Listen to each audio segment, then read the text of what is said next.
David Hallyday, né le 14 août 1966 à Boulogne-Billancourt, est un nom indissociable de l'héritage musical et de l'aura de sa famille.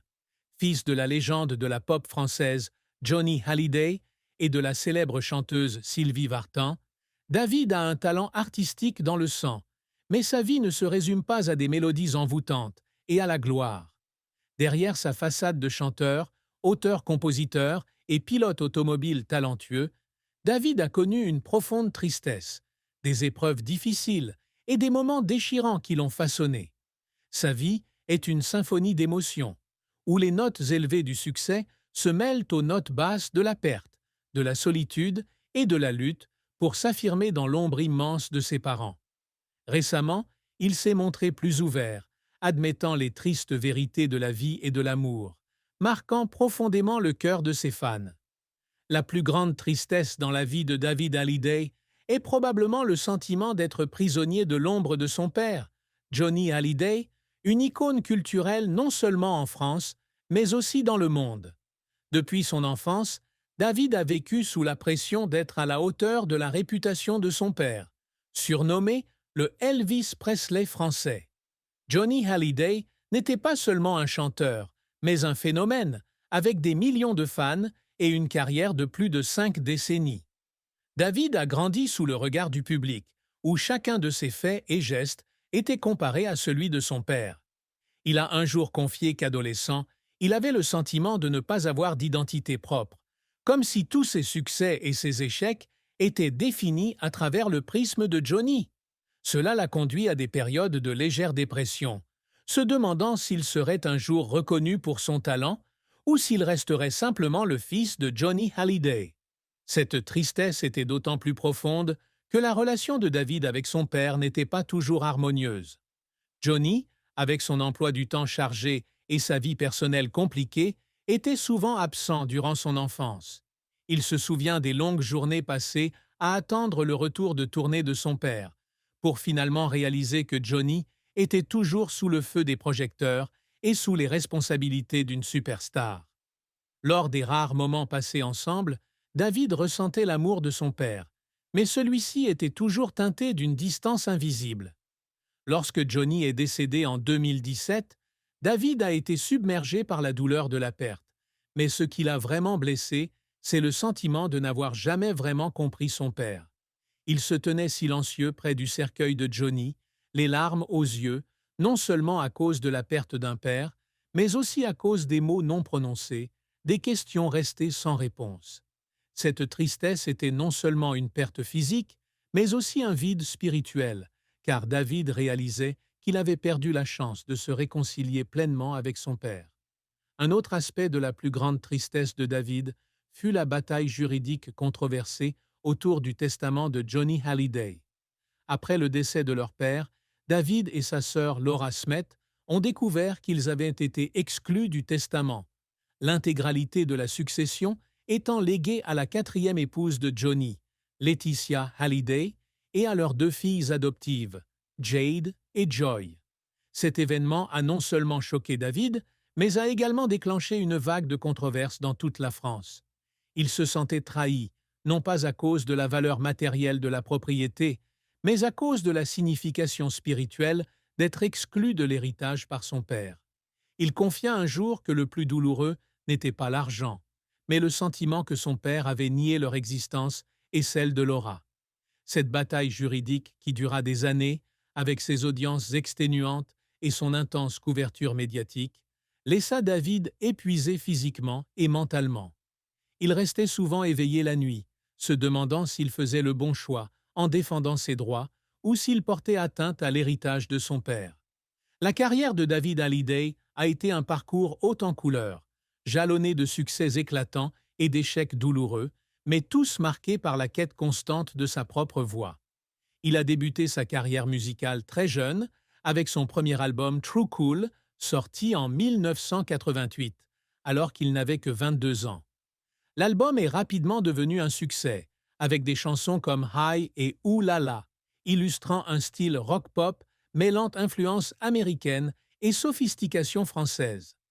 David était non seulement chanteur, mais aussi musicien talentueux écrivant et produisant lui-même nombre de ses chansons. Il a ensuite enchaîné les albums The Tears of the Earth en 1990 à Un paradis, Un enfer en 1997, chaque album marquant une étape dans son parcours d'affirmation de soi. Il s'est également essayé à la musique de film, composant et interprétant la chanson thème du film He's My Girl, témoignant de la diversité de ses talents. Outre la musique, David est également passionné de courses automobiles, un domaine dans lequel il a connu un succès considérable. Il a participé à des courses comme les Le Mans Series et le championnat de France GT, où il a non seulement démontré son talent, mais aussi prouvé qu'il pouvait réussir hors de l'ombre de son père. Pour David, la course automobile n'est pas seulement un loisir, c'est aussi un moyen d'échapper à la pression du monde du divertissement, où il peut être lui-même sans être comparé. Il a un jour confié que la sensation de foncer sur la piste, avec vitesse et adrénaline, lui procure une liberté qu'il trouve rarement dans la musique ou la vie quotidienne. Monter sur le podium, casque à la main et sourire radieux, sont les moments où David se sent pleinement lui-même. Cependant, la carrière de David n'est pas exempte d'échecs. L'un des plus grands est de ne pas atteindre la même célébrité que son père, malgré son talent indéniable. Ses albums, bien que salués par la critique, ne se vendent souvent pas aussi bien qu'escomptés, surtout comparés à ceux de Johnny Hallyday. C'est pourquoi David a été accusé d'avoir connu le succès uniquement grâce à la célébrité de son père. Il a été blessé par des articles le qualifiant de clone de Johnny ou par des gens qui venaient à ses concerts uniquement pour retrouver son père. Ces commentaires, bien qu'injustes, l'ont fait douter de lui-même, se demandant s'il était vraiment assez talentueux pour survivre dans l'impitoyable industrie musicale. Un autre revers fut la séparation de Novoken, un groupe de rock que David avait formé dans les années 1990. Il avait investi beaucoup d'énergie dans ce projet, espérant créer un nouveau son, différent de celui de son père. Cependant, Novoken n'a pas rencontré le succès escompté, et la séparation a laissé David avec un profond sentiment de déception. Il a un jour confié que, dans les jours qui ont suivi l'arrêt de Novoken, il avait eu l'impression d'avoir perdu une partie de lui-même, comme si son rêve de carrière musicale indépendante avait été brisé. Ces échecs, bien que douloureux, ont aidé David à grandir, à apprendre à accepter et à avancer, même si le chemin à parcourir était semé d'embûches. La vie de David Hallyday a été confrontée à d'innombrables épreuves, de la pression de la célébrité familiale aux pertes personnelles et aux luttes intérieures. L'un de ses plus grands défis a été de grandir au sein d'une famille brisée. Ses parents, Johnny Hallyday et Sylvie Vartan, ont divorcé alors qu'il était jeune, laissant en lui un vide difficile à combler. Ses fréquents déplacements entre la France et les États-Unis, où sa mère a bâti sa carrière, ont créé une instabilité dans son enfance. Il se souvient de son séjour à Los Angeles, où il se sentait perdu dans une culture étrangère, ne sachant pas vraiment où il se situait. Ces années ont fait de lui une personne forte, mais l'ont aussi laissé confronté à un profond sentiment de solitude. Un autre défi consistait à maintenir une carrière musicale dans un secteur en constante évolution. À ses débuts, David devait rivaliser avec des artistes plus jeunes et plus modernes. Il subissait une pression constante pour se réinventer, tout en conservant son propre style. Il lui arrivait de se sentir épuisé, constamment passé à écrire, à se produire et à essuyer des critiques.